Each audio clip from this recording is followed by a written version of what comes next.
Hi అండి అందరికీ. నిన్న మా హస్బెండ్ బర్త్డే మార్నింగే లేచి ఇంట్లో దీపం పెట్టుకొని ఇద్దరం కలిసి గుడికైతే వెళ్ళాము. మా ఇంటి దగ్గరలోనే వెంకటేశ్వర స్వామి టెంపుల్ ఉంటుంది. నిన్న వైకుంఠ ఏకాదశి కదా, ముక్కోటి వైకుంఠ ఏకాదశి. చాలామంది వచ్చినుండి దర్శనకు ఒక లైన్ ఉండి అర్చనకు ఒక లైన్ ఉండి అట్లా క్యూ కట్టి మేము కూడా లోపలికి వెళ్ళాము.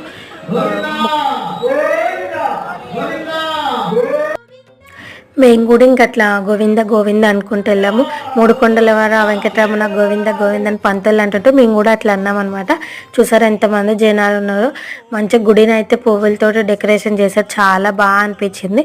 ఇంకా అట్లా దర్శనం అయితే చేసుకున్నాము. అక్కడ ఇంకా చాలామంది దేవుళ్ళు ఉంటే వాళ్ళని కూడా దర్శనం చేసుకున్నాం. కొబ్బరికాయ కొట్టేసి కొద్దిసేపు గుడిలో కూర్చొని ప్రసాదం తిని ఇంటికైతే వచ్చేసినాం అనమాట. చాలా బాగా అనిపించింది. మా ఆయన బర్త్డే ఇంక ఏకాదశి చాలా మంచిగా జరిగింది డే అయితే. ఇంక ఈవినింగ్ అట్లా కైట్స్ ఎగరేసారు.